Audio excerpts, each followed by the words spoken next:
La revue de presse d'Europe 1, Olivier Delagarde. On commence cette lecture des journaux par une parabole. C'est l'histoire d'un homme qui a creusé un trou pour faire chuter ses adversaires, mais qui par forfanterie est tombé dedans. Depuis, il exige que ses opposants l'aident à s'en extraire, mais ces derniers tournent autour et le narguent. Ainsi débute le formidable éditorial de Vincent Trémollet de Villers à la une du Figaro. Et vous l'aurez reconnu, l'homme dans le trou, c'est le président de la République. La bonne nouvelle du jour pour l'éditorialiste, c'est qu'Emmanuel Macron a donc refusé la main tendue des insoumis qui voulaient lui imposer Lucie Castet, mais conséquence, la presse de gauche, elle, trépigne et vitupère. L'Humanité ressort un curieux titre pour exprimer son courroux. Le coup d'État permanent. Curieux parce que les amateurs de politique savent que cette saillie fut d'abord, il y a 60 ans, le titre d'un brûlot signé François Mitterrand. Il y dépeignait Charles de Gaulle en odieux dictateur. Depuis, l'histoire a tranché. Et l'on souhaite à beaucoup de pays des tyrans de cet acabit. Alors est-ce à dire que la situation politique est complètement bloquée? Eh bien, peut-être pas, Dimitri, car il y a aussi dans la presse ce matin des signaux faibles, comme l'on dit. Des petites choses qui nous laissent à penser qu'un mouvement s'est possiblement mis en marche. Cette tribune que signe Thibaut de Montbrial dans le Figaro, par exemple, face au danger que représenterait la gauche au pouvoir, écrit l'influent avocat, LR doit accepter de gouverner avec Macron. Je pense qu'il est possible de nommer un Premier ministre dont la mission consisterait à mener une politique raisonnable autour de la question régalienne cruciale. Les Français ne comprendraient pas que quiconque se trouve sur cette ligne la soutienne de l'extérieur sans participer. À charge aussi pour le RN, poursuit Montbrial, de continuer à afficher l'esprit de responsabilité pour ne pas voter l'émotion de censure. Alors tout cela ne nous donne pas le nom de ce Premier ministre raisonnable. Eh bien, il est peut-être dans les Échos ce matin, sous la plume de Cécile Cornudet. Pour l'éditorialiste, l'oiseau rare s'appelle Bernard Cazeneuve. L'ancien collègue d'Emmanuel Macron a été suffisamment dur avec lui pour pouvoir porter l'étiquette d'opposant, explique-t-elle.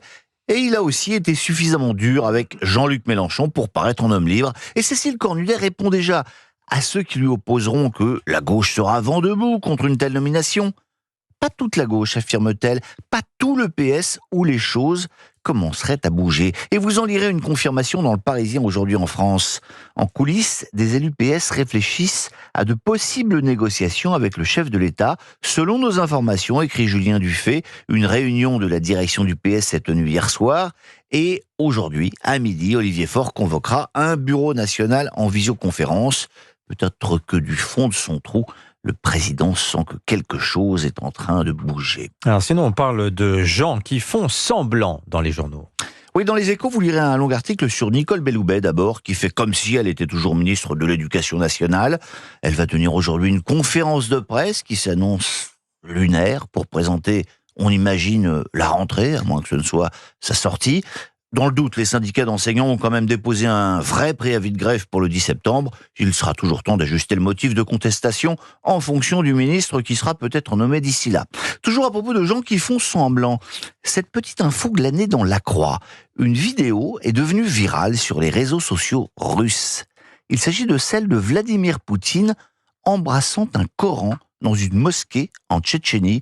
Le président russe y a souligné, sans rire, l'importance de l'harmonie interconfessionnelle en Russie.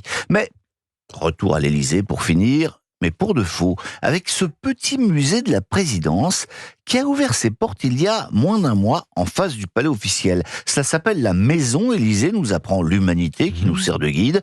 Le visiteur y découvrira notamment le bureau du général de Gaulle dans un salon doré reconstitué. Mais ce qui a gêné Margot Bonnery, c'est l'omniprésence de l'actuel président. Il est partout et sous tous les angles, écrit-elle, de dos ou de profil, avec ses gardes du corps, de trois quarts avec les huissiers à chaîne. Après la série Martine à la mer, c'est Macron à l'Élysée, en photo, lui et lui seul, car aucun autre président n'a droit à son portrait, affirme-t-elle. Manque juste un cliché, Emmanuel Macron seul, dans le fond de son trou. Comment ça s'appelle la Maison Élysée? La Maison Élysée. Juste en face du palais de l'Élysée, donc. On va aller voir ça. Il y a des mugs, des trucs comme ça, j'imagine. À la boutique. On va porter un mug. Des pins. Mais, Non, mais c'est quoi? C'est un musée? C'est une boutique de souvenirs? J'ai du mal à cerner. C'est Un une peu les deux. reconstitution, Oui. notamment du bureau du président de la République, avec le fameux bureau qui a servi de bureau à Charles de Gaulle, qui a servi également de bureau à François Mitterrand, un bureau D'accord. 18e, je crois. Bon, merci. Si vous passez dans le quartier face à l'Élysée, vous pourrez peut-être vous y arrêter.